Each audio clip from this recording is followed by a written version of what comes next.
વિદ્યાર્થી મિત્રો, ડે 2 રસાયણ વિજ્ઞાનની કેટલીક પાયાની સંકલ્પનાઓમાં આજે આપણે શરૂઆત કરીશું એવોગેડ્રો સિદ્ધાંતથી.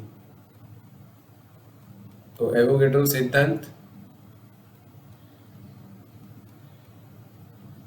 આ સિદ્ધાંત પ્રમાણે આપણે એવું કહી શકીએ, ખાસ કરીને આ સિદ્ધાંત છે એ વાયુના સંદર્ભમાં રજૂ કરવામાં આવ્યો હતો.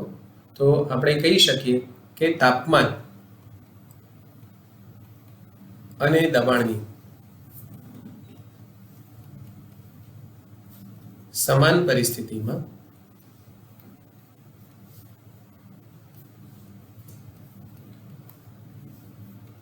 સમાન કદના જુદા જુદા વાયુઓમાં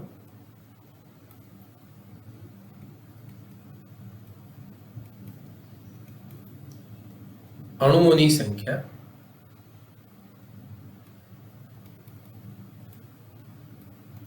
સમાન હોય છે. હવે આ જે એવોગેડ્રો સિદ્ધાંત છે એ કેવી રીતે સાચો છે તે સમજવા માટે આપણે એક બે ઉદાહરણ લઈ લઈએ. સૌથી પહેલા H2 gas plus Cl2 gas gives 2HCl gas. તો આ સિદ્ધાંત પ્રમાણે જ્યારે એક કદ જેટલો હાઇડ્રોજન એક કદ જેટલા ક્લોરીન સાથે જોડાય છે ત્યારે બે કદ જેટલો હાઇડ્રોક્લોરિક એસિડ બનાવે છે. હવે જ્યારે અણુઓ એકબીજા સાથે જોડાઈને બહુપરમાણવીય સંયોજન બનાવશે ત્યારે આ સિદ્ધાંતને જ્યારે આપણે સમજીશું તો સૌપ્રથમ આપણને કદના સંદર્ભમાં તે ખોટો ઠરે છે તેવું દેખાશે, પરંતુ હકીકતમાં એવું નથી. તો આ સિદ્ધાંતને કેવી રીતે સમજીએ? તો આગળ આપણે એક સમીકરણ ભણવાના છીએ જે છે PV = nRT. આ સમીકરણને આપણે સામાન્ય વાયુ સમીકરણ કહીએ છીએ. આ સામાન્ય વાયુ સમીકરણ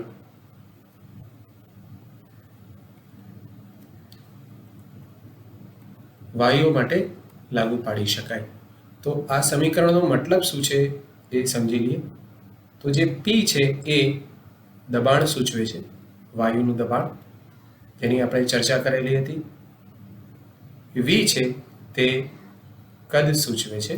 સામાન્ય રીતે દબાણ આપણે વાતાવરણ એકમમાં એટલે કે એટમોસ્ફિયરમાં રજૂ કરીએ, કદને આપણે લીટરમાં રજૂ કરીએ. N છે એ વાયુનો જથ્થો છે, કારણ કે વાયુ પણ દ્રવ્ય છે તો એના જથ્થાની રજૂઆત કરવી પડશે. હવે કેમેસ્ટ્રીમાં જથ્થાને રજૂ કરવા માટે જે એકમ છે એ મોલ છે, જે આના પછીનો ટોપિક છે, જેને આપણે N થી દર્શાવીએ છીએ. R જે છે એ વાયુઓ માટે સાર્વત્રિક અચળાંક છે, જેનું મૂલ્ય આપણે 0.082 atmosphere litre mall inverse kelvin inverse લઈ શકીએ. અને T છે એ નિરપેક્ષ તાપમાન છે.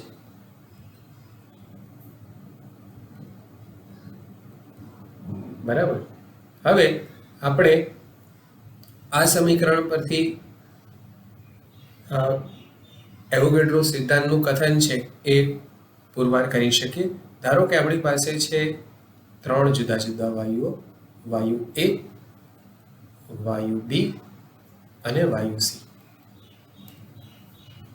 તો આ દરેક માટે આપણે સમીકરણની રજૂઆત કરીએ તો તે થઈ જશે PA VA = NaRTA, PB VB = NbRTB, PC VC = NcRTC. મિત્રો, કેમેસ્ટ્રીમાં બધા ટોપિક હાઇપરલિંક હોય છે, એટલે કે કોઈ એક ટોપિકને સમજવા માટે આપણે અન્ય બીજા કોન્સેપ્ટનો ટોપિકનો ઉપયોગ કરશું, જે બની શકે કે આપણા સળંગ અભ્યાસક્રમમાં ન આવે. જેમ કે અત્યારે આપણે જે પીવી બરાબર એનઆરટી સમીકરણ લઈ રહ્યા છીએ તે આપણે વાયુ અવસ્થામાં અભ્યાસ કરશું વિસ્તૃતમાં. આ સમીકરણ છે એ આપણે સાબિત પણ કરશું, પરંતુ અત્યારે આપણો મૂળ જે કન્સેપ્ટ છે એ છે એવોગેડ્રો સિદ્ધાંત, જેનું વિધાન છે આપણે ક્રોસ ચેક કરવું છે. તો એના માટે આપણે પીવી બરાબર એનઆરટીની મદદ લીધી. હવે જ્યારે તમે તેનું કથન જોશો તો એમાં એવું લખ્યું છે કે તાપમાન અને દબાણની આપણે સમાન પરિસ્થિતિ લઈએ છીએ.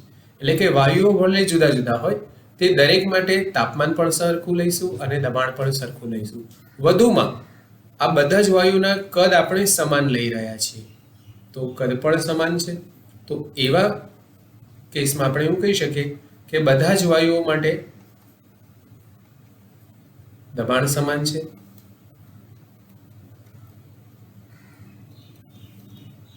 અને દબાણ સમાન હોવાથી આપણે ધારો કે PA બરાબર PB બરાબર PC ને કોઈ P વાતાવરણ દબાણ જેટલું મૂલ્ય ધારી લઈએ. આ જ પ્રમાણે બધા જ વાયુઓ માટે તાપમાન પણ સમાન છે. તો તાપમાન સમાન હોવાથી આપણે TA બરાબર TB બરાબર TC is equal to T kelvin લઈ શકીએ. અને બધા વાયુઓ માટે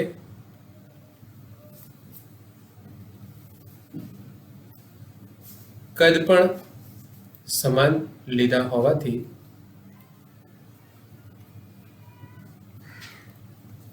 આપણે VA બરાબર VB બરાબર VC બરાબર V લીટર લઈ લઈએ. તો આ સમીકરણની રજૂઆત થઈ જશે PV બરાબર NA RT, વાયુ B માટે થઈ જશે PV બરાબર NB RT અને વાયુ C માટે થઈ જશે PV બરાબર NC RT. તો આપણે બધામાં NA ને સૂત્રનો કરતા બનાવીએ, અહીંયા NB ને સૂત્રનો કરતા બનાવીએ અને NC ને સૂત્રનો કરતા બનાવીએ, તો એ થઈ જશે PV બાય RT. ઓકે, તો આ બધા જ વાયુઓ માટે તમે જોશો કે જમણી બાજુના પદ સમાન બને છે. આપણે કહી શકીએ કે NA બરાબર NB બરાબર NC.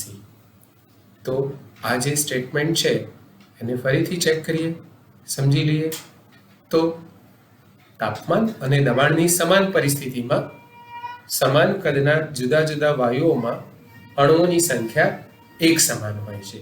તો જો આપણે શું કર્યું કે જુદા જુદા વાયુ માટે દબાણ એક સમાન લઈ લીધા, તાપમાન પણ સમાન લઈ લીધા અને સમાન કદના વાયુઓ જ્યારે આપણે લીધા તો બધા જ માટે મોલ પણ એક સરખા મળે છે. બરાબર છે. હવે મોલ જે છે એ હકીકતમાં વાયુનો જથ્થો છે. તો આપણને ખબર છે કે મોલ બરાબર વજન ભાગ્યા અણુભાર.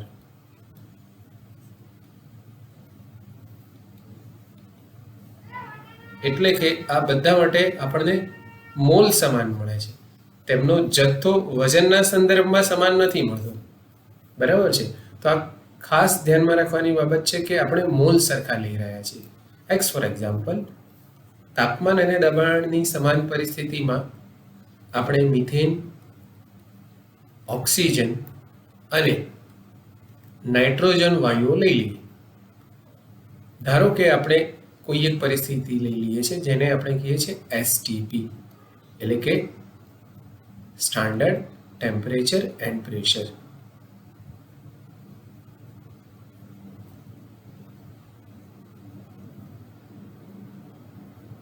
જેને આપણે પ્રમાણભૂત તાપમાન અને દબાણ કહીએ છીએ.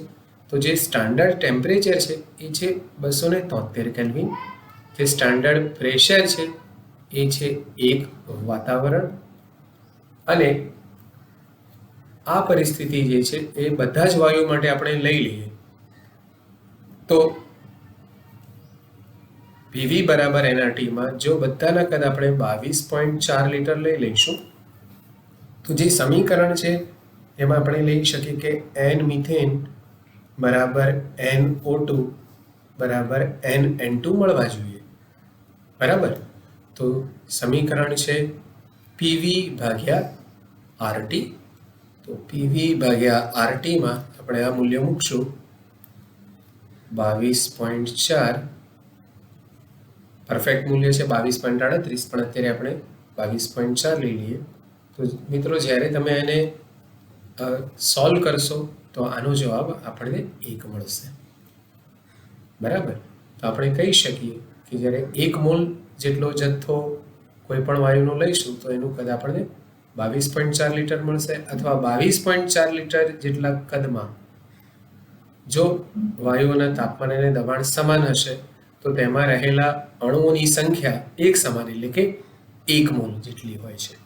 બરાબર, હવે તમે 1 મોલની સાથે સંકળાયેલ જથ્થો જોશો તો તે દ્રવ્યના સંદર્ભમાં અલગ અલગ મળે છે. જેમ કે મિથેન માટે 16 ગ્રામ મળે છે, ઓક્સિજન માટે 32 ગ્રામ મળે છે, અને નાઇટ્રોજન માટે 28 ગ્રામ મળે છે.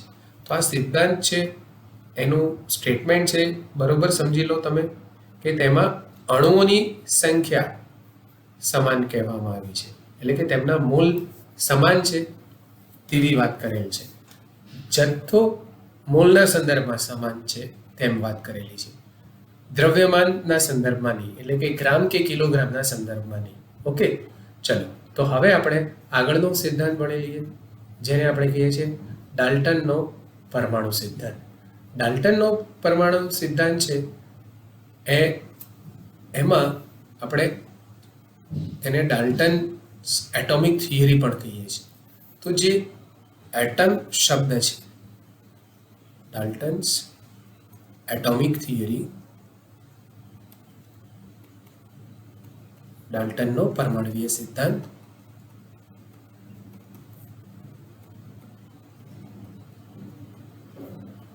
તો આ સિદ્ધાંતમાં જે શબ્દ લીધો છે આપણે પરમાણુવીય સિદ્ધાંત, તો જે શબ્દ એટમ છે એ ગ્રીક શબ્દ એટોમિયો પરથી આવેલો છે.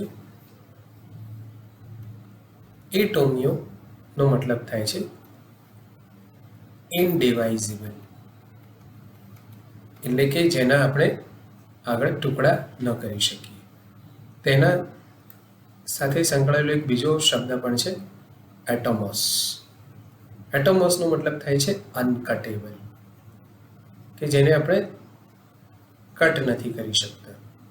એટલે કે એટમ છે એ કોઈ પણ દ્રવ્યનું સૌથી સરળતમ સ્વરૂપ છે, તેને આગળ વિભાજિત કરી શકાતું નથી.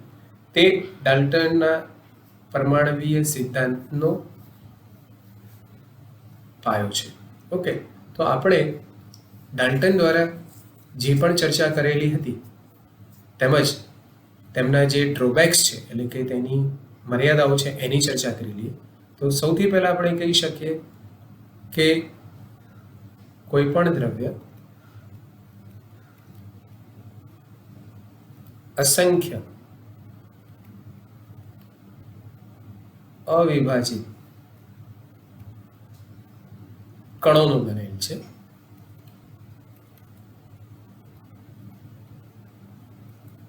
જેને પરમાણુ કહે છે, એટલે કે એટમ કહે છે.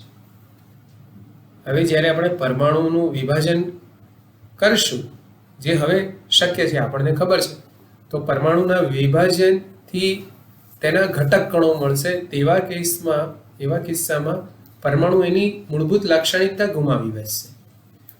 બરાબર, અને માટે આપણે તેને અવિભાજિત કણ કીધો છે રાસાયણિક સંયોગીકરણના સંદર્ભમાં. બીજી અભિધારણા આપણે એવી લઈ શકીએ કે જ્યારે આપણે કોઈ પણ તત્વ લઈશું, આપણી પાસે આવર્ત કોષ્ટકમાં 118 તત્વો છે જે નામથી જાણીતા છે. કુલ આપણે 120 તત્વોને મૂકી શકીએ છીએ. હવે દરેક તત્વ જ્યારે આપણે લઈ લઈશું તો દરેક તત્વનો જે પરમાણુ છે એ અન્ય તત્વના પરમાણુથી અલગ છે. એટલે કે દરેક તત્વનો પરમાણુ છે એક વિશિષ્ટ છે, બરાબર છે, અને તેની લાક્ષણિકતા અન્ય તત્વના પરમાણુ કરતાં અલગ અલગ હોય છે. તો જ્યારે આપણે દરેક તત્વનો પરમાણુ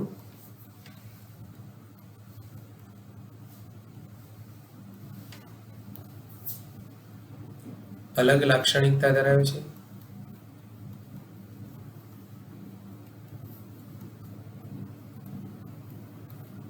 તેમજ તેનું અલગ દ્રવ્યમાન હોય છે.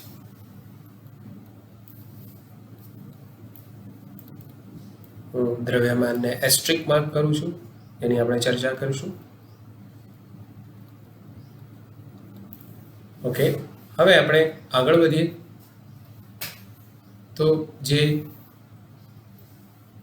ત્રીજી અભિધારણા છે એ પ્રમાણે આપણે કહી શકીએ કે જ્યારે બે તત્વોના પરમાણુ એકબીજા સાથે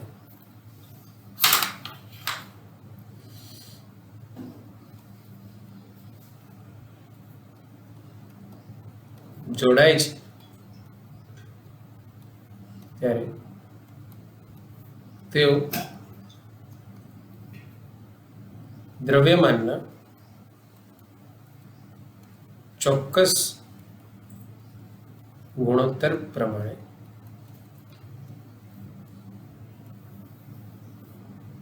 કોઈ નિશ્ચિત સંરચના બનાવે છે,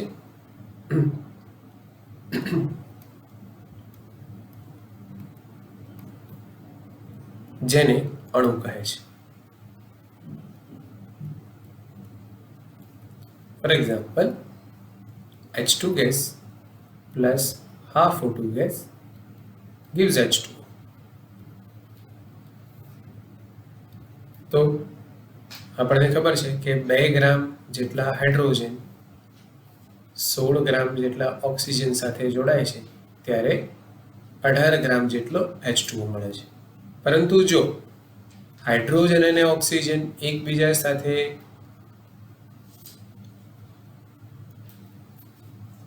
એક જેમ 8 ગ્રામના ગુણોત્તરની જગ્યાએ 2:32 એટલે કે 1:16ના ગુણોત્તરમાં જોડાશે તો તે પાણી નહીં બનાવે, એટલે કે H2O નહીં બનાવે, તે H2O2 બનાવશે. એનો મતલબ કે જ્યારે બે તત્વોના પરમાણુ એકબીજા સાથે જોડાય છે ત્યારે એ દ્રવ્યમાનના કોઈ ચોક્કસ ગુણોત્તર મુજબ જ જોડાશે અને તે મુજબ જ કોઈ નિશ્ચિત સંયોજનનું નિર્માણ થાય છે. એવી જ રીતે આપણે આગળ ભણી ગયા હતા કે નાઇટ્રોજન અને હાઇડ્રોજન એકબીજા સાથે જોડાઈને એમોનિયા એટલે કે NH3 બનાવે છે.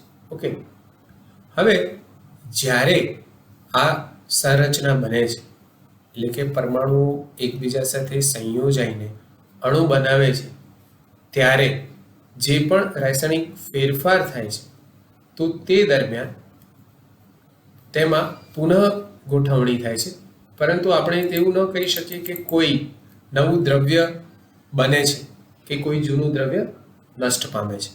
તો સંયોગીકરણ દરમિયાન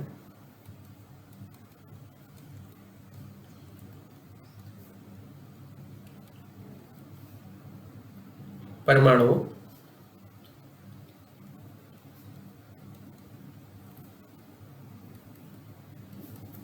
પુનઃ ગોઠવણી થાય છે.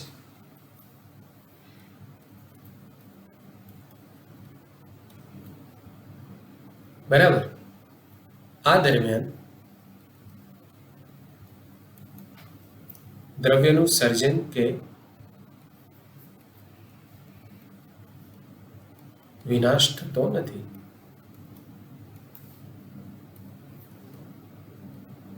For example, sodium plus chlorine gives sodium chloride. Okay, તો 23 ગ્રામ સોડિયમ 35.5 ગ્રામ એટલે કે અડધા મોલ જેટલા ક્લોરીન સાથે જોડાઈને 58.5 ગ્રામ સોડિયમ ક્લોરાઇડ આપે છે. તો આ બંનેનું કુલ દ્રવ્યમાન છે તે સોડિયમ ક્લોરાઇડના દ્રવ્યમાન જેટલું જ મળે છે. તો મિત્રો, જ્યારે સોડિયમ ધાતુ અને ક્લોરીન જે અધાતુ છે એકબીજા સાથે જોડાઈને ક્ષાર બનાવે છે, તે દરમિયાનમાં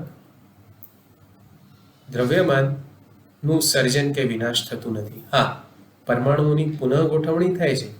આપણે આગળ પણ ચર્ચા કરી હતી કે સોડિયમ ધાતુ છે તેને કેરોસીનમાં રાખવામાં આવે છે, ક્લોરીન છે એ વિષાલુ વાયુ છે અને માટે તે આપણા માટે હાનિકારક છે. પણ સોડિયમ ક્લોરાઇડ છે તે અધાતુ છે, તેને કેરોસીનમાં રાખવામાં આવતું નથી અને તે વિષાલુ પણ નથી.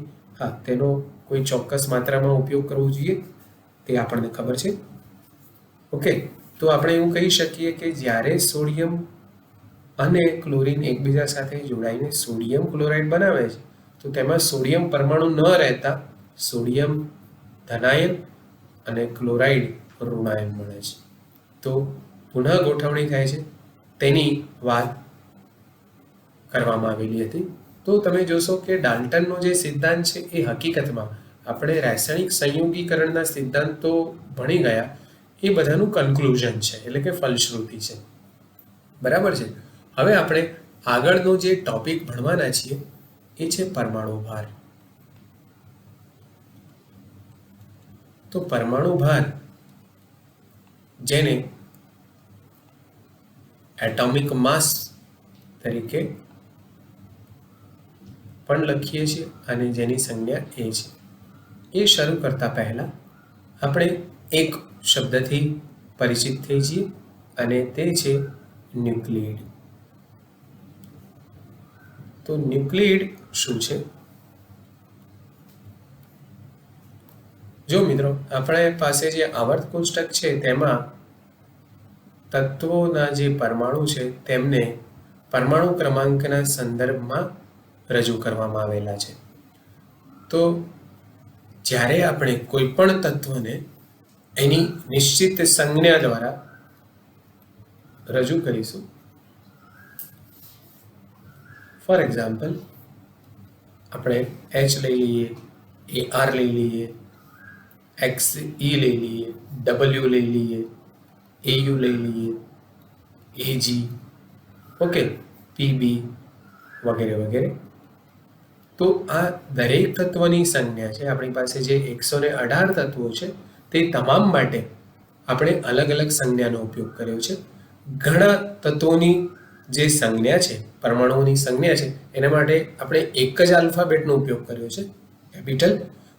પરંતુ ઘણા બધા એવા છે કે જેના માટે આપણે 2 લેટર્સનો ઉપયોગ કર્યો છે. કારણ કે ABCDમાં આપણી પાસે 26 જેટલા જ મૂળાક્ષર છે અને માટે આપણે બધા જ તત્વોની રજૂઆત કરવી હોય તો 2 વધારે લેટર્સનો ઉપયોગ કરવો પડશે. ઓકે, હવે જ્યારે આપણે કોઈ પણ તત્વની રજૂઆત સંજ્ઞા સ્વરૂપે પરમાણુ ક્રમાંક Z છે એ છે પરમાણુ ક્રમાંક અને એ છે પરમાણુ ભારાંક. તો પરમાણુ ક્રમાંક અને પરમાણુ ભારાંક અથવા પરમાણુ ભાર, જેને આપણે પરમાણુ ભાર પણ કહીશું, તો પરમાણુ ભાર અને પરમાણુ ક્રમાંકના સંદર્ભમાં કોઈ પણ તત્વના પરમાણુની આપણે રજૂઆત કરીશું તો તેને ન્યુક્લિયડ કહેવામાં આવે છે. તો પરમાણુ ક્રમાંક શું છે? તો આપણને ખબર છે કે પરમાણુ ક્રમાંક એ પ્રોટોનની સંખ્યા દર્શાવે છે. તો પ્રોટોનની સંખ્યા છે, તત્વના પરમાણુમાં કુલ પ્રોટોન્સ કેટલા છે તે દર્શાવે છે. હવે જ્યારે આપણે કોઈ પણ તટસ્થ પરમાણુ લઈએ તો તે ઇલેક્ટ્રોનની સંખ્યા બરાબર પણ થાય છે. ઓકે, તો આપણે એવું લખી શકીએ કે Z બરાબર P, એટલે કે પ્રોટોનની સંખ્યા. તો આના પરથી એવું કહી શકીએ કે જે P છે એટલે કે Z છે એ તત્વની લાક્ષણિકતા છે. જો આપણે Z બદલશું તો સમગ્ર તત્વ બદલાઈ જશે. આનો મતલબ એ છે કે સામાન્ય રાસાયણિક પ્રક્રિયાઓમાં જ્યારે આપણને કોઈ પરમાણુ આપી દેશે, ધારો કે એને આપણે A ફોર એટમ કહી દઈએ અને તેમાંથી આપણે ધન કે ઋણ આયન બનાવવા હોય, ધારો કે મારે ધન આયન બનાવવું છે કે ઋણ આયન બનાવવું છે, તો તે માટે આપણે તેમાં પ્રોટોનની સંખ્યા બદલી શકીશું નહીં. કારણ કે જો આપણે પ્રોટોનની સંખ્યા બદલશું તો તેનો પરમાણુ ક્રમાંક બદલાઈ જશે, અને પરમાણુ ક્રમાંક બદલાઈ જશે તો આવર્ત કોષ્ટક પ્રમાણે આખું તત્વ જ બદલાઈ જશે. બીજી વાત કે જે પ્રોટોન છે એ ન્યુક્લિયસમાં હોય છે, નાભીમાં હોય છે, અને તેને દૂર કરવા માટે ખૂબ જ વધારે માત્રામાં ઉર્જાની જરૂર પડે છે. તો આ પ્રકારની જે પ્રક્રિયાઓ છે જેને આપણે કેન્દ્રીય પ્રક્રિયાઓ કહીએ છીએ, તેને કેન્દ્રીય રસાયણશાસ્ત્રમાં ભણશું આગળ. અત્યારે આપણે વાત કરી લઈએ કે પરમાણુ ભાર પહેલાં એ સમજવું જરૂરી છે કે ન્યુક્લિયડ છે તેના સંદર્ભમાં આપણે કેવી રીતે પરમાણુ ભાર ગણી શકીએ છીએ, સરેરાશ પરમાણુ ભાર. ઓકે, તો a⁻n+ અને a⁻n- એટલે કે ધન અને ઋણાયન બનાવવા હોય તો તેમાંથી નિશ્ચિત સંખ્યાના ઇલેક્ટ્રોન દૂર કરવા પડશે અથવા નિશ્ચિત સંખ્યાના ઇલેક્ટ્રોન ઉમેરવા પડશે. ઓકે, ફોર એક્ઝામ્પલ આપણી પાસે નાઇટ્રોજન પરમાણુ છે, તો એની હું રજૂઆત કરું છું, એના ઝેડની વેલ્યુ લઈ લઉં છું 7 અને એની વેલ્યુ લઈ લઉં છું 14, એટલે કે તેનો પરમાણુ ક્રમાંક છે 7, એટલે કે પ્રોટોનની સંખ્યા છે 7 અને માટે ઇલેક્ટ્રોનની સંખ્યા પણ છે 7. બરાબર. હવે એમાં ન્યુટ્રોનની સંખ્યા, કારણ કે પરમાણુ ભારાંક છે એ છે પ્રોટોનની સંખ્યા વત્તા ન્યુટ્રોનની સંખ્યા. તો આપણે ન્યુટ્રોનની સંખ્યા ગણવી હોય તો a-z પ્રમાણે જો શોધીએ તો તે 14 - 7 = 7 મળે છે, એટલે કે તેમાં ન્યુટ્રોન 7 છે. હવે તેમાં પ્રોટોન અને ઇલેક્ટ્રોનની સંખ્યા સમાન હોય તેનો વીજભાર 0 છે, અને માટે તેની સંજ્ઞા ઉપર જ્યારે આપણે નાઇટ્રોજન લખીએ છીએ તો કોઈ વીજભાર મૂકતા નથી. તો એવા ન્યુક્લિયડને સારી રીતે રજૂઆત કરવા માટે આપણે આવા સિમ્બોલનો ઉપયોગ કરી શકીએ છીએ. પરંતુ જ્યારે હું એમ લખું કે મારી પાસે N3- એટલે કે નાઇટ્રાઇડ આયન છે, તો નાઇટ્રાઇડ આયન છે એ કેવી રીતે બન્યો છે? તો પ્રોટોનની તો આપણે હેરાફેરી નથી કરી શકતા.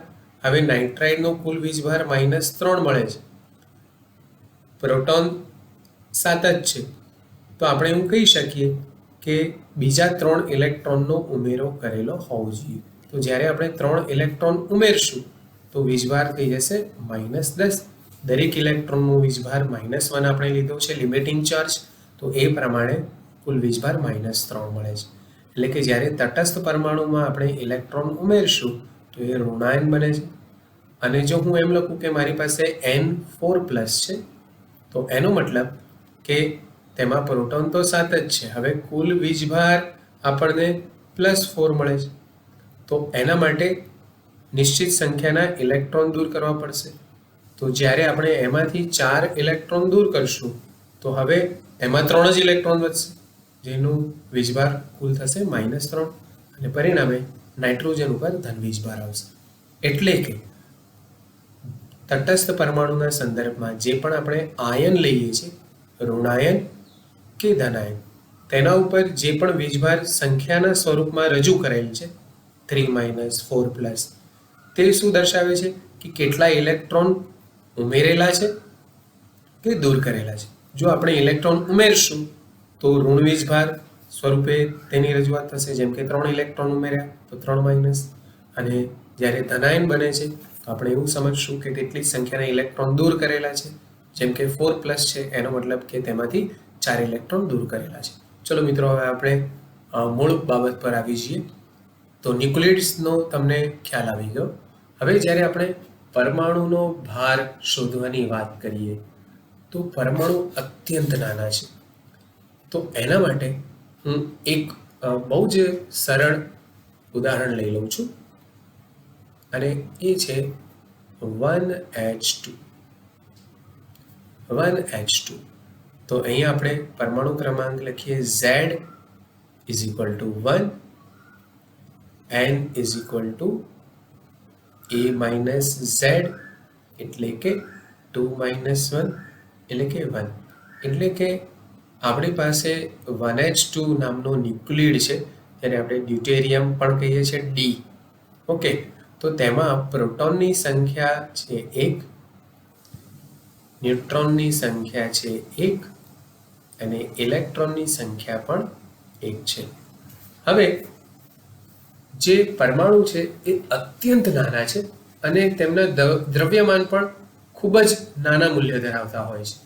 માસ સ્પેક્ટ્રોમીટર છે, તો તેની મદદથી આપણે તેનું સ્પેક્ટ્રમ એટલે કે એનું જે વર્ણપટ મળે છે, તો તેના સંદર્ભમાં આપણે તેમના દ્રવ્યમાન શોધેલા છે. તો સૌથી પહેલાં આપણે વાત કરી લઈએ કે પ્રોટોનનું દ્રવ્યમાન આપણને કેટલું મળે છે. પ્રોટોનનું દ્રવ્યમાન આપણને મળે છે 1.673 into 10⁻⁻24 ગ્રામ. ન્યુટ્રોનનું દ્રવ્યમાન આપણને મળે છે 1.675 into 10⁻⁻24 ગ્રામ અને ઇલેક્ટ્રોનનું દ્રવ્યમાન મળે છે 9.109 into 10⁻⁻28 ગ્રામ. વિદ્યાર્થી મિત્રો, આ જે મેં મૂલ્ય લીધા છે એ હાઈલી એક્યુરેટ વેલ્યુઝ નથી. તમે જુદા જુદા રેફરન્સીસ જોશો તો તેમાં થોડા મૂલ્ય પ્લસ એન્ડ માઇનસ વેલ્યુઝ હોઈ શકશે. ઓકે, હવે આટલા ઓછા દ્રવ્યમાનથી જ્યારે આપણે કોઈ પરમાણુ બનાવીએ, બરાબર, હવે જો હું એક પ્રોટોન, એક ન્યુટ્રોન અને એક ઇલેક્ટ્રોનથી બનેલો ડ્યુટેરિયમ પરમાણુ રજૂ કરું તો તેનું દ્રવ્યમાન એટલું બધું છે કે જેને આપણે અવગણશું. પરંતુ જ્યારે એ જથ્થામાં લઈશું, બહુ મોટી સંખ્યામાં લઈશું, ત્યારે તે અવગણી શકાય તેટલું નહીં હોય. બરાબર છે. તો જ્યારે આપણે પરમાણુ ભારની રજૂઆત કરીએ છીએ એટોમિક લેવલે, એટલે કે પરમાણુ કક્ષાએ, ત્યારે આપણને તકલીફ પડે છે કે આટલા નાના મૂલ્યને દરેક વખતે કેવી રીતે રજૂ કરવા. જેમ કે આપણે લંબાઈ માટે જુદા જુદા એકમોનો ઉપયોગ કરીએ છીએ. તો જ્યારે આપણે કોઈ પણ વ્યક્તિની ઊંચાઈની વાત કરીએ છીએ તો આપણે કિલોમીટરમાં નથી માપતા, તો તેની રજૂઆત મીટર અથવા ફૂટમાં કરીએ છીએ. સામાન્ય રીતે આપણે ફૂટમાં તેની રજૂઆત કરીએ છીએ. બરાબર છે. તો હવે જ્યારે હું એમ શબ્દનો પ્રયોગ કરું છું કે 1 ફૂટ, તો આપણને ખબર છે કે 1 ફૂટ બરાબર 12 ઇંચ થાય છે. તો દરેક વખતે આપણે 12 ઇંચ ન બોલતા તેને 1 ફૂટ કહીએ છીએ. બરાબર છે. તો આપણે શું કર્યું કે ખૂબ જ જે મોટા મૂલ્ય છે તેને નાના મૂલ્ય સ્વરૂપે રજૂ કર્યું. તો આપણે આનાથી ઊંધું કામ કરી શકીએ કે જે ખૂબ જ નાના મૂલ્ય છે તેને કોઈ પૂર્ણાંક વડે રજૂ કરીએ પરમાણુ કક્ષાએ, કે જેથી આપણને તકલીફ ન પડે, દરેક વખતે કેલ્ક્યુલેશનમાં આપણને તકલીફ ન પડે. બરાબર છે. તો એના માટે પરમાણુવીય કક્ષાએ એક નવા દ્રવ્યમાનના એકમની રજૂઆત થઈ. તો દ્રવ્યમાનની રજૂઆત કરવા માટે એટોમિક લેવલ પર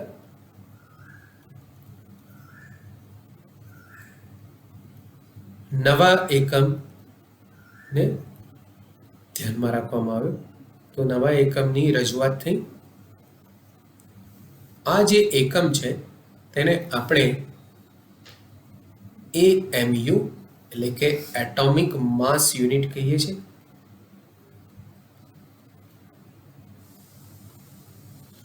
અથવા તેને યુ એટલે કે યુનિફાઈડ માસ પણ કહીએ છીએ. તો ચલો મિત્રો, પહેલા સમજી લઈએ કે AMU શું છે. તો તમે અલગ અલગ એકમો છે તેનું રૂપાંતરણ શીખી ચૂક્યા છો ફિઝિક્સમાં. બરાબર. તો આપણે એવું કહી શકીએ કે જે યુનિટ કન્વર્ઝન છે, યુનિટ કન્વર્જન્સ એટલે કે એકમ રૂપાંતરણ,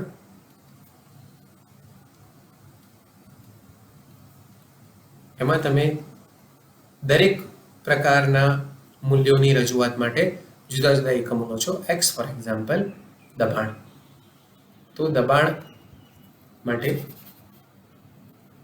આપણે મૂળભૂત એકમ એક વાતાવરણ લઈએ છીએ. તો આ એનો મૂળભૂત એકમ થઈ ગયો. પરંતુ એક વાતાવરણ બરાબર 1.012 બાર પણ લઈ શકાય. એ 760 mm ઓફ મર્ક્યુરી કોલમ પણ લઈ શકાય. એ 76 સેન્ટીમીટર ઓફ મર્ક્યુરી કોલમ પણ લઈ શકાય,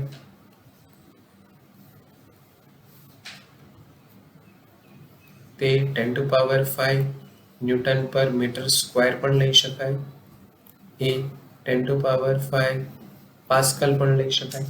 સમજ પડે છે બધાને? તો જ્યારે આપણે મૂળભૂત એકમની વાત કરીએ છીએ તો તેનું મૂલ્ય જુદા જુદા અન્ય એકમોમાં જુદું જુદું હોઈ શકે.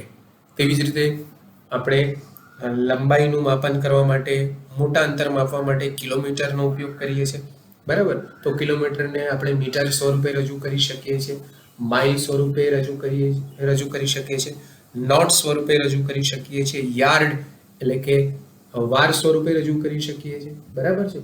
તો એક જ રાશિના માપન માટે અલગ અલગ એકમો હોઈ શકે, પણ એમાંથી કોઈ મૂળભૂત એકમને આપણે સાર્વત્રિક રીતે ગણેલો છે. તો એવી જ રીતે પરમાણુ કક્ષાએ એટોમિક લેવલ પર આપણે AMUની વાત કરી તો 1 AMU બરાબર કેટલું મૂલ્ય થશે? હવે જ્યારે આપણે દ્રવ્યમાનનો સાર્વત્રિક એકમ લઈએ છીએ એ તો કિલોગ્રામ છે, તો અહીંયા હું લખું છું 1 AMU બરાબર 1.6605 into 10⁻⁻27 કિલોગ્રામ, એટલે કે 1.66 ગુણ્યા 0.5 into 10⁻⁻27 કિલોગ્રામ બરાબર 1 AMU થશે. એટલે તમે વિચારો મિત્રો કે 1 AMU કેટલું ઓછું દ્રવ્ય છે. ઓકે, હવે જો આપણે તેને ગ્રામ સ્વરૂપે રજૂ કરીએ તો તે થઈ જશે 10⁻⁻24 ગ્રામ, કારણ કે 1000 ગ્રામ બરાબર 1 કિલોગ્રામ છે. ઓકે, તો આપણને 1 AMU એકમ મળી ગયો ગ્રામના સંદર્ભમાં. હવે જો તમને યાદ હોય તો આપણે આગળ પ્રોટોન, ન્યુટ્રોન અને ઇલેક્ટ્રોનના દ્રવ્યમાન ની રજૂઆત કરેલી હતી. તો હવે જો હું પ્રોટોનનું દ્રવ્યમાન AMUના સંદર્ભમાં માપીશ તો કંઈક એવું થશે. તો આપણે એવું કહી શકીએ કે 1.6605 ગુણ્યા 10⁻⁻24 બરાબર 1 AMU.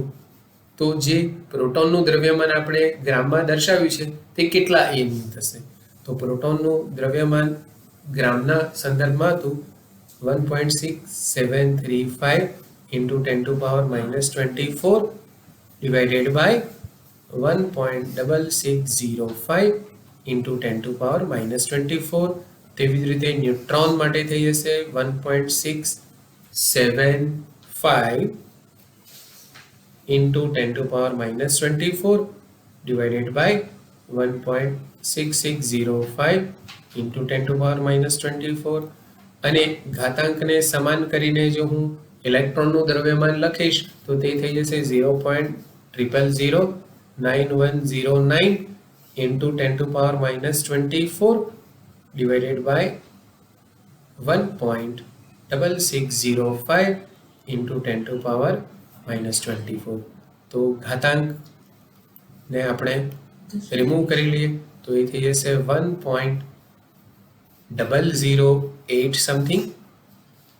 આ મૂલ્ય થઈ જશે 1.008 13 લીટર્સ અને આ થઈ જશે 0.000548.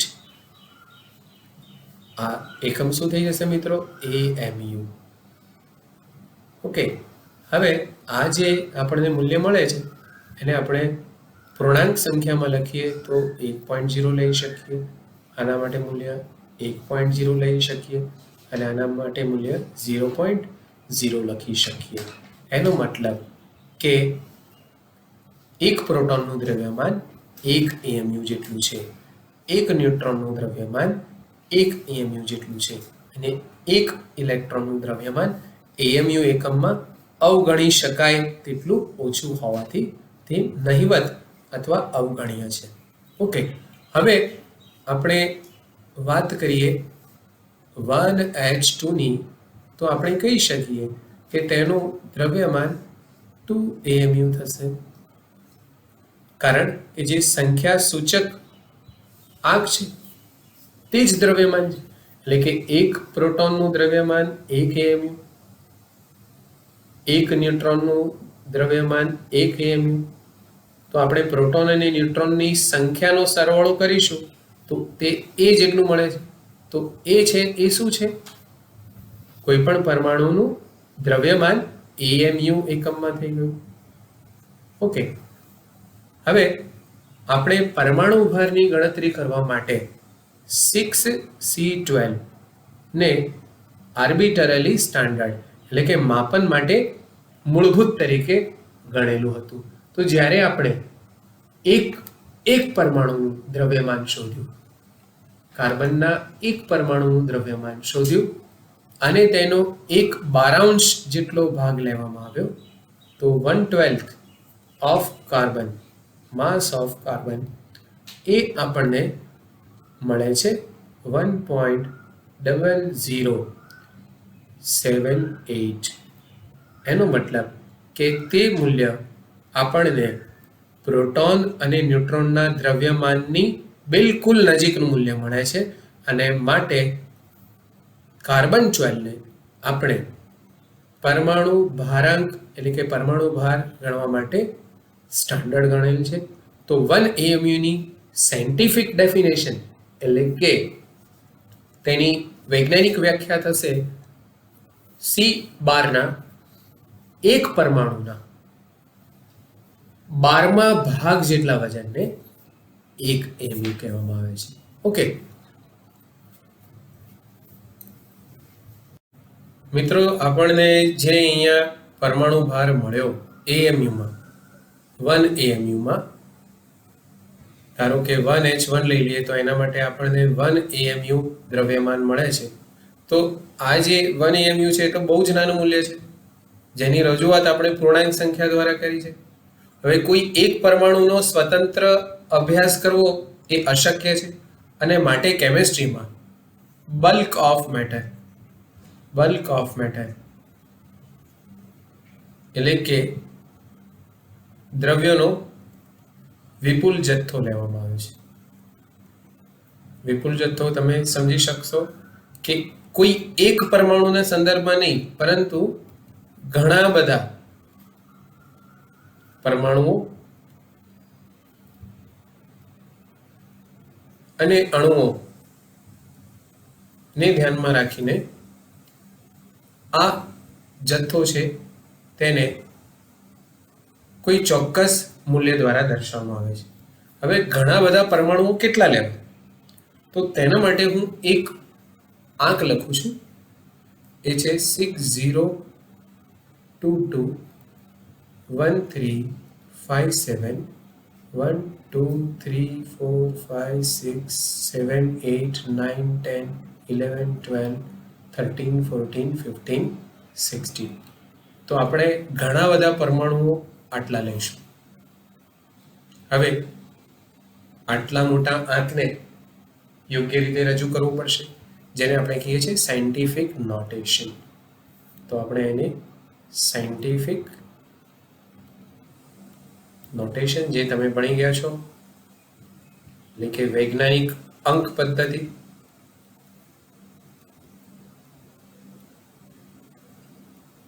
તેના દ્વારા રજૂ કર્યું. વૈજ્ઞાનિક અંક પદ્ધતિમાં કોઈ પણ મૂલ્ય છે, ધારો કે તેને x કહી દઈએ, તો તેને 10ની યોગ્ય ઘાતાંકમાં રજૂ કરવામાં આવે છે.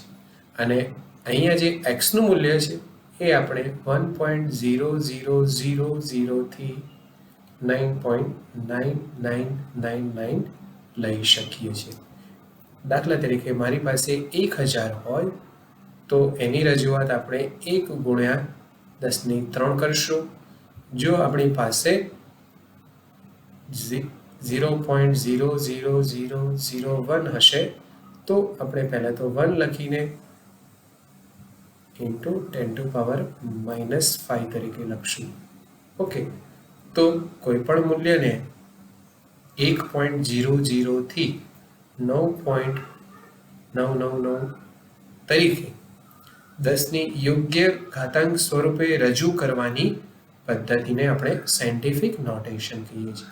તો અહીંયા પણ આપણે વેલ્યુઝ છે એને રજૂ કરીએ તો આ 16 હતા, 17, 18, 19, 20, 21, 22 અને 23.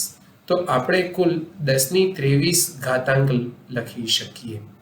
તો ઇન્સ્ટેડ ઓફ રાઇટિંગ સચ એ લોંગ વેલ્યુ, આપણે હવે એને લખીએ 6.022, કારણ કે પાછળનો આંક 1 છે જેને આપણે અત્યારે અવગણી શકાય તેટલું મૂલ્ય તો નથી, પરંતુ સામાન્ય વ્યવહારમાં ગણતરી માટે આપણે તેને અવગણીએ તો તે થઈ જશે 6.022 ઇન્ટુ 10⁻23. તો આ જે મૂલ્ય છે એને આપણે NA તરીકે લખીએ છીએ, અને આનું બીજું નામ શું છે? એને આપણે કહીએ છીએ એવોગેડ્રો આંક, એટલે કે એવોગેડ્રો નંબર. એટલા માટે અહીંયા આપણે A તરીકે લખીએ છીએ. ઓકે, હવે જો મારી પાસે 1H1 ના આટલા પરમાણુ હોય 6.022 ગુણ્યા 10⁻23, એટલે કે એવોગેડ્રો આંક જેટલા પરમાણુઓ હોય તો તેનું દ્રવ્યમાન કેટલું થશે ગ્રામમાં એ જોઈ લઈએ. તો 1 AMU બરાબર 1.6605 ઇન્ટુ 10⁻24 ગ્રામ છે.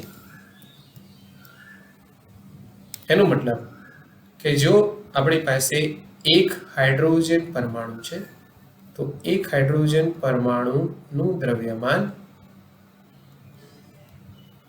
થઈ જાય છે 1 AMU, અને ગ્રામના સંદર્ભમાં એ છે 1.6605 ઇન્ટુ 10⁻24 ગ્રામ.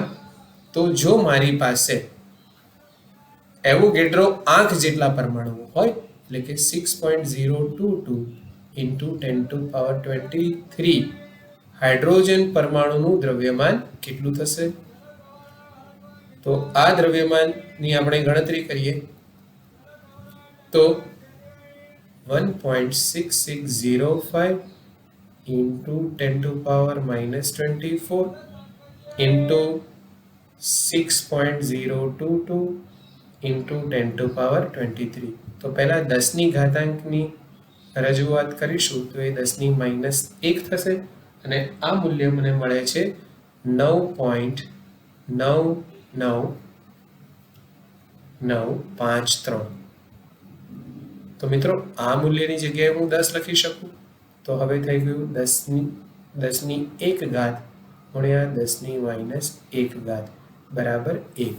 મિત્રો આ મૂલ્ય મને કયા એકમમાં મળશે? ગ્રામમાં મળશે. એનો મતલબ એવો થયો કે જ્યારે હું 1H1 લખું છું, ખાસ યાદ રાખો મિત્રો, અને જો હું પરમાણુ કક્ષાએ વાત કરું છું, એટલે કે એક પરમાણુના સંદર્ભમાં રજૂ કરું છું તેને, તો તે 1 AMU જેટલું થાય. પરંતુ હું Na જેટલા પરમાણુ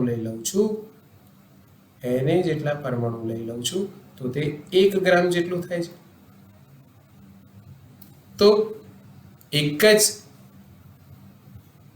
પ્રકારના તત્વની ગ્રામના સંદર્ભમાં અને AMUના સંદર્ભમાં રજૂઆત કરવા માટે જે મૂલ્ય છે તો એક જ સમાન છે.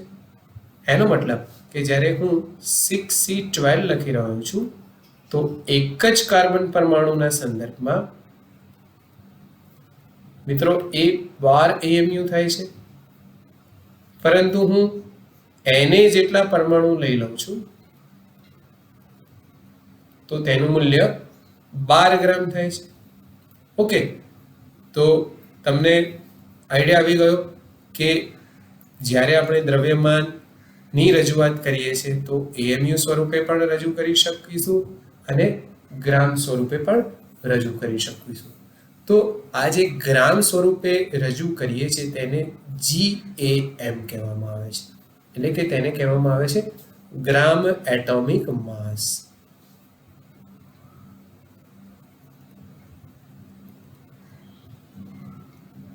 ઓકે, સો GAN એટલે કે જ્યારે આપણે તત્વના પરમાણુનું વજન ગ્રામના સંદર્ભમાં રજૂ કરીએ ત્યારે. તો હવે આપણે આ બધા જ જે મૂલ્યો છે એના સંદર્ભમાં ગ્રામ એટોમિક માસનું રિલેશન સમજી લઈએ, કારણ કે જ્યારે આપણે MCQ જોઈશું ત્યારે આપણને આની જ જરૂર પડશે. તો સૌથી પહેલાં આપણે ગ્રામ એટોમિક માસનું અન્ય એકમ સાથેનો સંબંધ છે એ સમજી લઈએ. ઓકે, તો સૌથી પહેલાં હું લખું છું કે જ્યારે આપણને કોઈ પણ દ્રવ્યનું પરમાણુ ગ્રામના એકમના સંદર્ભમાં આપેલો હશે તો એ કેટલા ગ્રામ એટમ થશે, તો હું લખું છું number of gram atoms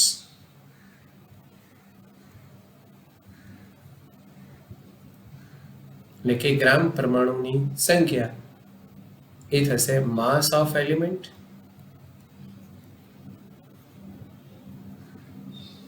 divided by gram atomic mass. Okay, બીજી રીતે કહીએ તો માસ of atom in gram is equal to number of gram atoms into gram atomic mass. ધારો કે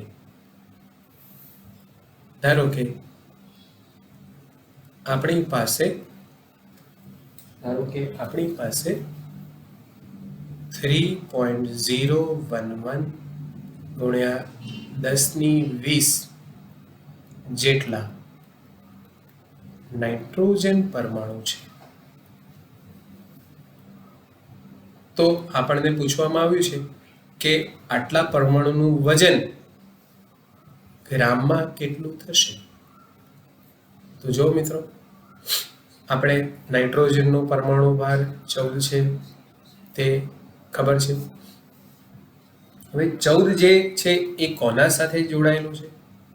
14 જે દ્રવ્યમાન છે એ 6.022 ગુણ્યા 10⁻23 જેટલા નાઇટ્રોજન પરમાણુ સાથે સંકળાયેલ છે. એનો મતલબ કે 6.022 ગુણ્યા 10⁻23 નાઇટ્રોજન પરમાણુનું દ્રવ્યમાન 14 ગ્રામ છે અને માટે 3.011 ગુણ્યા 10⁻23 નાઇટ્રોજન પરમાણુનું દ્રવ્યમાન ગ્રામમાં કેટલું થશે? ઓકે, તો એ થઈ જશે 14 ગુણ્યા 3.011 ગુણ્યા 10⁻20 ભાગ્યા 6.022 ગુણ્યા 10⁻23. તો આને હવે આપણે સિમ્પ્લિફાઈ કરીએ તો પહેલાં તો 10 -3 આવશે અને આ થઈ જશે 2 એટલે કે 7 ગુણ્યા 10⁻³ ગ્રામ. ઓકે, તો આ જે જુદા જુદા રિલેશન છે એને સમજવા જરૂરી છે. હવે જો તમને એવો પ્રશ્ન પૂછવામાં આવે કે આપેલા દ્રવ્યમાનમાં કેટલા પરમાણુઓ હશે તો પણ તમે શોધી શકો છો. ફોર એક્ઝામ્પલ 0.0016 ગ્રામ ઓક્સિજનમાં રહેલા અણુઓની સંખ્યા.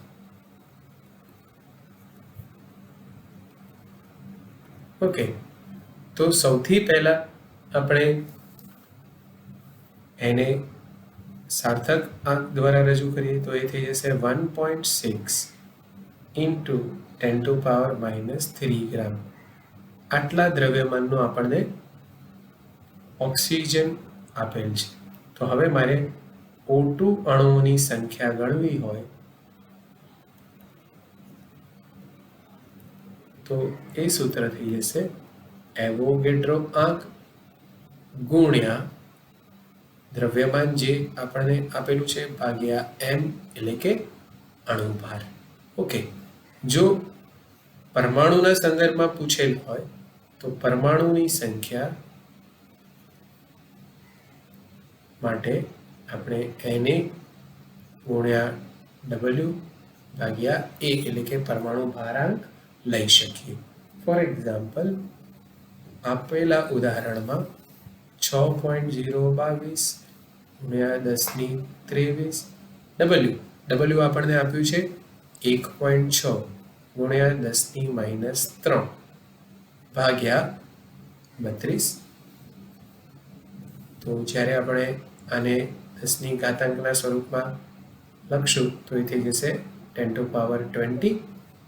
હવે આપણે 6.022 ગુણ્યા 1.6 ને 32 દ્વારા ભાગી દઈએ તો એ મળે છે 0.3011, જેને આપણે સાર્થક અંક દ્વારા લખીએ તો થઈ જશે સાયન્ટિફિક નોટેશન વૈજ્ઞાનિક અંક પદ્ધતિ દ્વારા તો થઈ જશે 3.011 ઇન્ટુ 10⁻90.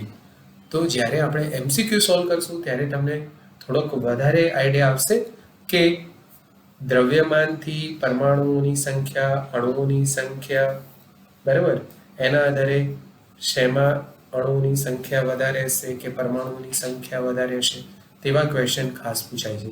તો આપણે એક અલગથી લેક્ચર લઈશું જેમાં તેની વિસ્તૃત ચર્ચા કરીશું. હવે મિત્રો આપણે વાત કરી લઈએ સરેરાશ પરમાણુ ભારની. સરેરાશ પરમાણુ ભાર 3 લેક્ચર પછી આપણું એક સ્પેશિયલ લેક્ચર છે કેલ્ક્યુલેશન બેઝ, જેમાં આપણે ઘણા બધા સારા MCQs છે એની ચર્ચા કરીશું, જેમાંથી ઘણા ક્વેશ્ચન જે એમ્સમાં, PMTમાં અને IITsમાં પૂછેલા છે તેને કેવી સરસ અને સરળ રીતે આપણે સોલ્વ કરી શકીએ જેથી આપણો કિંમતી સમય બચી શકે અને આપણે વધુ MCQ સોલ્વ કરી શકીએ. તો એ ટેકનિક તમને હું શીખવાડીશ. તો સૌથી પહેલાં આપણે સરેરાશ પરમાણુ ભારની વાત કરી લઈએ. તમને ખબર છે કે મિત્રો ક્લોરીનનો પરમાણુ ભાર આપણે 35.5 લઈએ છીએ. હવે આનો મતલબ તો આપણે એવું ન લઈ શકીએ કે તેમાં 17 પ્રોટોન છે અને 18.5 ન્યુટ્રોન છે. તો ન્યુટ્રોન તો ઓછું કોઈ ફળ છે કે જેને અડધું કાપી દઈએ હે. તો આ જે છે એ તેનો સરેરાશ પરમાણુ ભાર લીધેલો છે. તો સરેરાશ પરમાણુ ભાર કેવી રીતે શોધાય છે? જેમ કે કોઈ ક્લાસમાં વિદ્યાર્થીઓના જે મેથ્સના માર્ક છે એની આપણે સરેરાશ લઈ શકીએ છીએ. તો ધારો કે કોઈ ક્લાસરૂમમાં 50 વિદ્યાર્થી છે તો દરેકના જે પણ માર્ક્સ છે એનું આપણે સરેરાશ મૂલ્ય શોધી શકીએ છીએ. તો સરેરાશ મૂલ્ય શોધવાનું જે સૂત્ર તમે ભણી ચૂક્યા છો તો એના માટે સંજ્ઞા છે પરમાણુ ભાર માટે A બાર, એ છે N1A1 plus N2A2 divided by N1 plus N2. ચલો હવે ક્લોરીન માટે આ 35.5 મળે છે, એ તેનો સરેરાશ પરમાણુ ભાર છે. તો આવું કેમ થાય છે? તો એનું કારણ છે કે ક્લોરીન છે એના બે જુદા જુદા પરમાણુ છે. એક છે ક્લોરીન 35 અને અન્ય છે ક્લોરીન 37. તમને ખબર છે કે આને આપણે સમસ્થાનિકો કહીએ છીએ, એટલે કે આઇસોટોપ્સ કહીએ છીએ. સમ એટલે સમાન, સ્થાનિકો એટલે કે નિવાસી. તો આવર્ત કોષ્ટકમાં બંનેનું સ્થાનિક જ છે. તો આપણે બંનેની રજૂઆત નથી કરતા, કોઈ એકની જ રજૂઆત કરીએ છીએ અથવા બંનેના સંદર્ભમાં કોઈ આવું મૂલ્ય લખીએ છીએ પરમાણુ ભારાંકનું. તો એનું કારણ શું છે?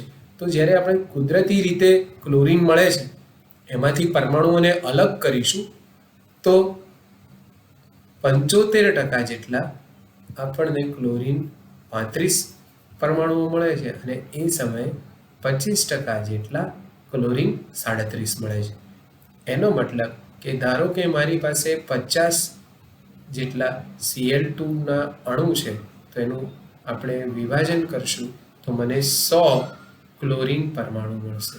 તો આ 100 ક્લોરીન પરમાણુ પૈકી 75 ક્લોરીન 35 હોય છે અને 25 છે એ ક્લોરીન 37 હોય છે. ઓકે, તો આપણે સરેરાશ પરમાણુ ભાર ગણી લઈએ.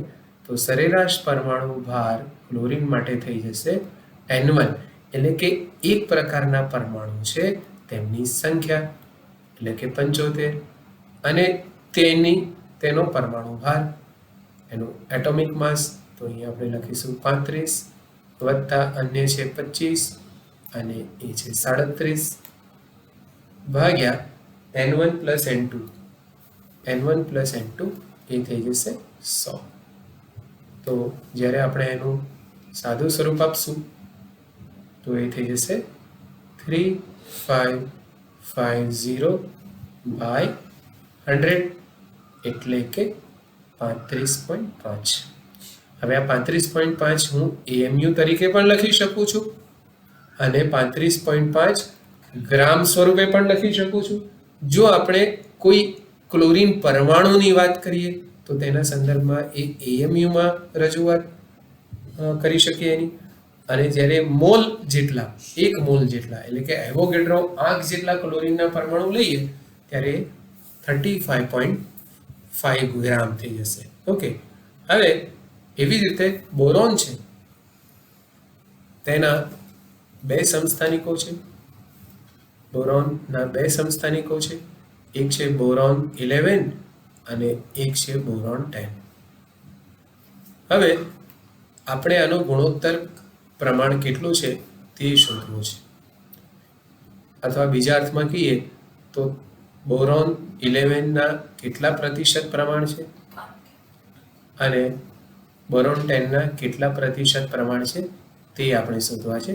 તો એના માટે મને સરેરાશ પરમાણુ ભાર આપેલો છે, એ છે 10.81.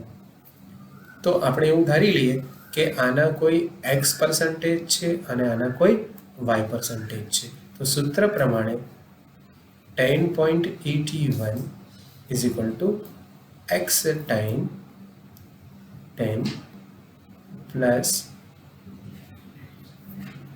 x time 11 plus y time 10, કારણ કે આપણે x જેટલા 11 લીધા છે. ઓકે, અને divided by x plus y.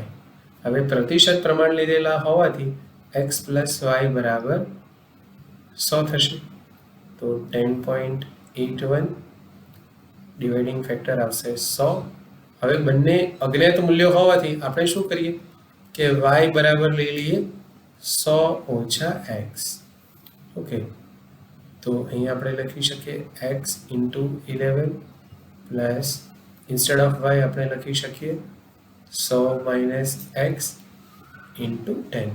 Okay, તો જ્યારે આપણે એનું સાદું રૂપ આપશું તો થઈ જશે 1081 is equal to 11x plus 1000 minus 10x. Okay, એટલે કે x બરાબર આપણને મળી જશે કેટલા? 81. ઓકે, તો x મને મળી જાય છે 81. એનો મતલબ કે y કેટલા છે? 19. ઓકે, તો તમને આઈડિયા આવી ગયો સરેરાશ પરમાણુ ભારનો. હવે આપણે પરમાણુ ભાર શોધવાની જુદી જુદી પદ્ધતિઓ જે છે એના સૂત્રો છે એનું લિસ્ટ લખી નાખીએ. ઓકે, જેનો આપણે આગળ ક્વોન્ટિટેટિવ એનાલિસિસમાં અભ્યાસ કરીશું, એટલે કે એનાલિટિકલ કેમિસ્ટ્રીમાં એડિશનલ મારું વિડીયો લેક્ચર હશે જેમાં આપણે તેની ચર્ચા કરીશું. તો પરમાણુ ભાર શોધવાની વિવિધ પદ્ધતિઓ.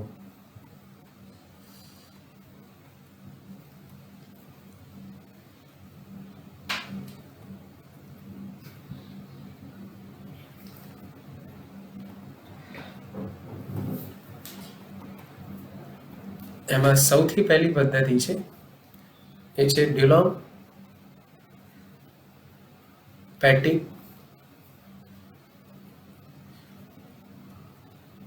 મેથડ.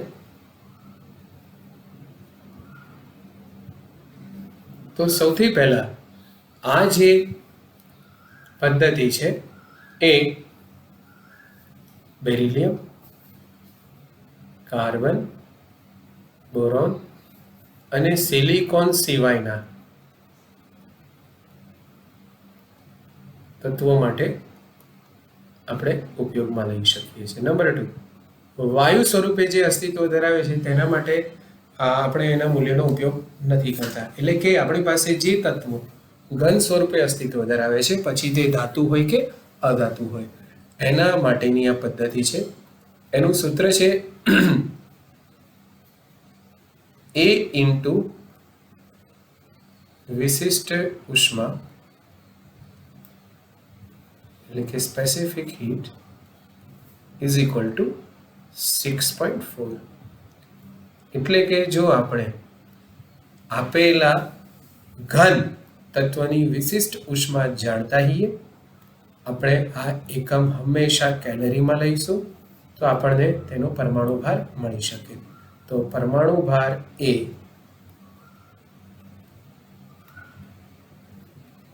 થઈ જશે 6.4 ડિવાઇડેડ બાય સ્પેસિફિક હીટ. કયા એકમમાં લેવાનું છે મિત્રો? હંમેશા કેલરી એકમમાં. તો કેલરીથી જૂલ અને જૂલથી કેલરી એ કન્વર્જન્સ તમને ખબર છે. તો એ પ્રમાણે આપણે એ એકમમાં રૂપાંતરિત કર્યા બાદ જ જો આપણને જૂલમાં મૂલ્ય આપેલું હોય તો તેને કેલરીમાં રૂપાંતર કરીને ત્યારબાદ જ પરમાણુ ભાર ગણીશું. ઓકે, તો આ જે સિદ્ધાંત છે કોના માટે લાગુ પડી શકે? ઘન પરમાણુઓ માટે. હવે જ્યારે આપણે પરમાણુ ભાર એટલે કે એટોમિક માસ એજ એની ગણતરી કરીશું તો એ થઈ જશે તેના તુલ્ય ભાર E અને તેની સંયોજકતાના ગુણાકાર બરાબર એટલે કે n. આપણે એની આગળ વિસ્તૃત ચર્ચા કરશું. તો ધાતુઓ માટે ખાસ કરીને આપણને એની સંયોજકતા અથવા એના ઓક્સાઇડ કે ક્લોરાઇડનું સૂત્ર પૂછવામાં આવે છે. તો એ વખતે આપણે આ રિલેશનની મદદથી સોલ્વ કરી શકશું. ઓકે, તો આ બહુ જ અગત્યનો રિલેશન છે જેને આપણે યાદ રાખશું. બીજી જે પદ્ધતિ છે જેને આપણે કહીએ છીએ બાષ્પ ઘનતા પદ્ધતિ.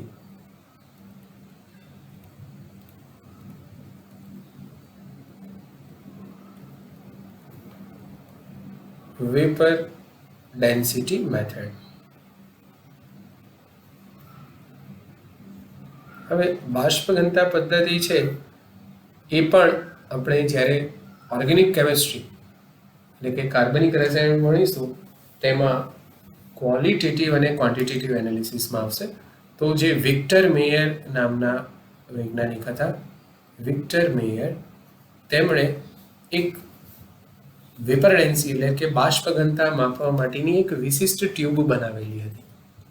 અને એ પ્રમાણે આપણે કોઈ પણ તત્વ છે તેનો પરમાણુ ભાર શોધી શકીએ છીએ, અણુ ભાર શોધી શકીએ છીએ. ઓકે, તો આ પદ્ધતિમાં મુખ્યત્વે આપણે ક્લોરાઇડ ક્ષાર લઈ લઈએ, કોઈ પણ સંયોજનના ક્લોરાઇડ ક્ષાર લઈ શકીએ તો તેના પરથી આપણે તત્વની સંયોજકતા શોધી શકીએ. તો તત્વની સંયોજકતા n થઈ જશે ક્ષાર એટલે કે ક્લોરાઇડ ક્ષારના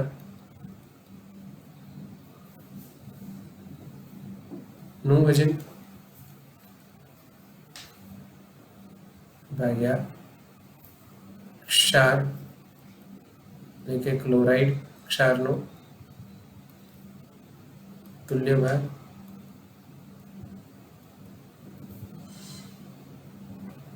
બરાબર. અને એના પરથી આપણે શોધી શકીએ કે તેની સંયોજકતા કેટલી થશે. હવે બાષ્પ ઘનતા પદ્ધતિ પ્રમાણે આપણે કહી શકીએ કે વેપર ડેન્સિટી એટલે કે D એ હંમેશા તેના અણુભાર એટલે કે એમથી અડધી હોય છે. તેવી જ રીતે જો આપણી પાસે તાત્વિક સંયોજન હોય એટલે કે પરમાણુથી બનેલ હોય તો વેપર ડેન્સિટી થઈ જશે એટોમિક માસ બાય 2. તો આ રિલેશન છે જે આપણે યાદ રાખવાનું છે મોનો એટોમિક એટલે કે એક પરમાણુથી બનેલા પદાર્થો માટે. હવે આપણે એટોમિક આઇસોમોર્ફિઝમ એક ટોપિક છે એ સમજી લઈએ કે આઇસોમોર્ફિઝમની મદદથી આપણે કેવી રીતે ભાર શોધી શકીએ છીએ. તો આઇસોમોર્ફિઝમ તો એનું આપણે ગુજરાતી પહેલા સમજી લઈએ કે આઇસોમોર્ફિઝમ શું છે. મોર્ફસ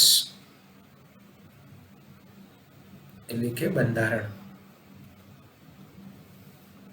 અને આઈસો એટલે કે સમાન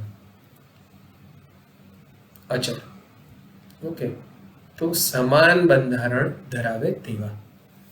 તો આઇસોમોર્ફિઝમ એટલે કે સમાન બંધારણ ધરાવે છે તેમની મદદથી આપણે કોઈ એક્સ નો પરમાણુ ભાર શોધી શકીએ છીએ. ફોર એક્ઝામ્પલ, મારી પાસે છે ZnSO4.7H2O અને એની સામે મને એવું કીધું છે કે કોઈ ધાતુ છે કે જેને આપણે એમ સ્વરૂપે રજૂ કરીએ તો એ છે MSO4.7H2. તો અહીંયા ખાસ ધ્યાનમાં રાખવાની બાબત એ છે કે જે ઝિંક છે એની જે પણ સંયોજકતા છે આપણને ખબર છે કે આમાંથી +2 છે, તો સામે જે ધાતુનો પરમાણુ છે તેની સંયોજકતા પણ કેટલી હોવી જોઈએ? +2 હોવી જોઈએ. એ જે ઋણાયન સાથે જોડાય છે એ જ ઋણાયન અહીંયા છે અને એમાં જેટલા સ્ફટિક જળ છે તેટલા સ્ફટિક જળ અહીંયા પણ છે. તો આવા બંધારણ કે જેમાં ધાતુ પરમાણુ જુદા જુદા હોય પરંતુ ઋણાયન સમાન હોય અને જો કોઈ સ્ફટિક જળ હોય તો તે પણ સમાન હોય તો તેમને આપણે આઇસોમોર્ફસ એટલે કે સમાન બંધારણ ધરાવે છે તેવું કહી શકીએ. તો જ્યારે આપણને આ અણુમાં પ્રતિશત પ્રમાણ આપેલા હશે ત્યારે આપણે પ્રતિશત પ્રમાણની મદદથી એમ એટલે કે ધાતુનો પરમાણુ ભાર શોધી શકીશું. મિત્રો, મેં તમને કીધું એ પ્રમાણે આપણે એક અલાયદું લેક્ચર લેવાના છીએ કેલ્ક્યુલેશન માટે, ત્યારે તમને તેનો વધારે ખ્યાલ આવશે. ઓકે, હવે આપણે લઈ લઈએ અણુભાર. તો અણુભાર એટલે કે મોલિક્યુલર માસ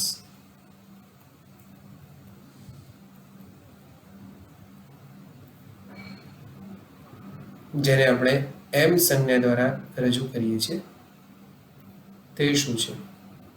તો અણુભાર જે છે એ હકીકતમાં આપેલો અણુ, હવે દેખો અણુ જે છે એ 2 કે વધારે સમાન કે અસમાન પરમાણુઓના જોડાણ દ્વારા બને છે.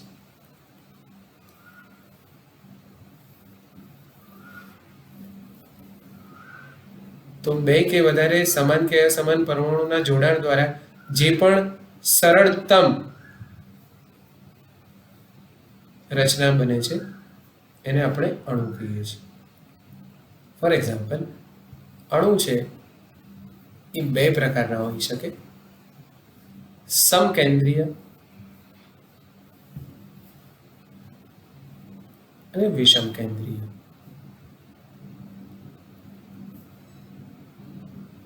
સમકેન્દ્રીય એટલે કે એક જ તત્વના પરમાણુઓ જોડાય ત્યારે એક જ તત્વના પરમાણુઓ દ્વારા બનેલ હોય.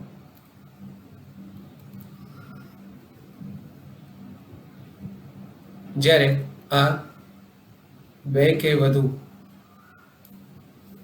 તત્વોના પરમાણુઓ દ્વારા બનેલ હોય.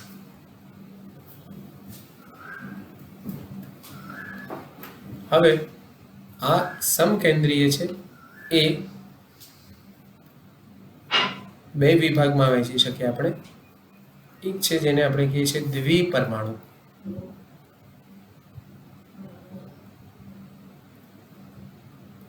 અને અન્ય છે બહુપરમાણુ. For example N2, H2, O2, Cl2, Br2, I2 વગેરે. ઓકે, પણ બહુપરમાણુ જેમ કે P4, S6, S8, okay, O3, C60 વગેરે. તો જે બહુપરમાણુ છે અને દ્વિપરમાણુ છે, તો જ્યારે હું એમ કહું કે મારી પાસે ઓઝોન છે તો આપણે 3 ઓક્સિજન પરમાણુ લખીએ છીએ. હું એમ કહું છું મારી પાસે ફોસ્ફરસ છે તો આપણે P4 લખીએ છીએ. હવે વિષમ કેન્દ્રીય પણ દ્વિપરમાણુ અથવા બહુપરમાણુ હોઈ શકે.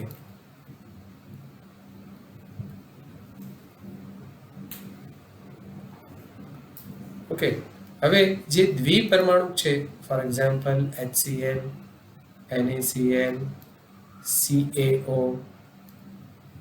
ઓકે,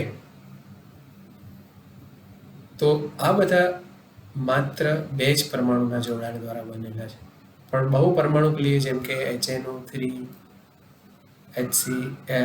H2O, H2SO4, ઘણા બધા સંયોજનો છે, H3PO4, Al2SO4 thrice, તો તેને આપણે કહીએ છીએ બહુપરમાણુ.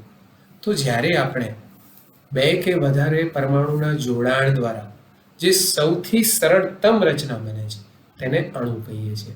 અને આ અણુમાં દરેક તત્વના પરમાણુનું વજન કે જે કાર્બન 12 જે છે C12 છે તેના પરમાણુ ભારના 12મા ભાગના યોગ્ય ગુણાંક સ્વરૂપે છે, તેનો આપણે સરવાળો કરશું સંખ્યાના સંદર્ભમાં તો આપણને જે મૂલ્ય મળશે તેને આપણે અણુભાર કહીએ છીએ. તો અણુભાર છે એ ગ્રામ એટોમિક માસ સ્વરૂપે આપણે રજૂ કરીશું. તો ગ્રામ એટોમિક મોલિક્યુલર માસ એટલે કે ગ્રામ મોલિક્યુલર માસ. તો ગ્રામ મોલિક્યુલર માસ છે એ કોઈ પણ 1 મોલ અણુનું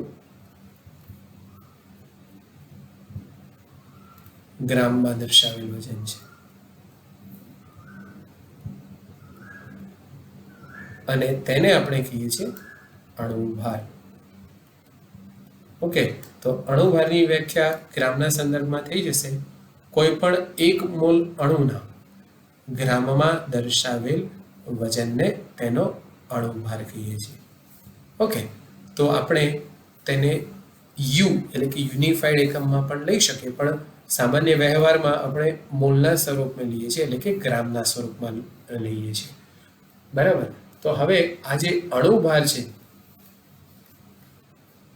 તે આપણે કેવી રીતે ગણી શકીએ એના થોડાક ઉદાહરણ લઈએ. ધારો કે આપણી પાસે છે C6H12O6 એટલે કે ગ્લુકોઝ. તો ગ્લુકોઝનો અણુભાર કેટલો થશે? તો આપણે આગળ પણ વાત કરી કે આ બહુપરમાણવિક અણુ છે જેનું આ સૌથી સરળ સ્વરૂપ છે અણુ. બરાબર. તો C6H12O6 એના માટે આપણે અણુભાર શોધીએ તો એ થઈ જશે 6 time of carbon, 12 times of hydrogen અને 6 ટાઈમ્સ ઓફ ઓક્સિજન. હવે 1 મોલ કાર્બન જે છે એનું દ્રવ્યમાન છે 12 ગ્રામ, 1 મોલ હાઇડ્રોજન છે તેનું દ્રવ્યમાન છે 1 ગ્રામ અને 1 મોલ ઓક્સિજન પરમાણુનું વજન છે 16 ગ્રામ. જો આપણે તેને એટોમિક લેવલે લઈશું તો 1 મોલ ન કહેતા આપણે 1 કાર્બન પરમાણુ લઈએ તો એ 12 AMU થાય. જો 1 હાઇડ્રોજન પરમાણુ લઈએ તો 1 AMU થાય અને 1 ઓક્સિજન પરમાણુ લઈએ તો 16 થાય. તો મિત્રો હવે તમને AMU અને ગ્રામ આ બંને વચ્ચેનું જે રિલેશન છે એ તમને ખબર પડી ગઈ કે બંને માટે તો જે આંક છે એ તો એક જ સરખા છે, 12, 1 and 16 whether you take AMU or in term of gram. AMU એ પરમાણવિક લેવલે છે અને ગ્રામ છે એ માસ લેવલે બલ્ક લેવલે છે એટલે કે ઘણા બધા અણુઓ લઈએ છે ત્યારે છે. તો મિત્રો જ્યારે આપણે એનો સરવાળો કરશું 73 + 12 + 96, તો એ આપણને મળશે 180 ગ્રામ પર મોલ. તો આપણે આ રીતે લખીશું.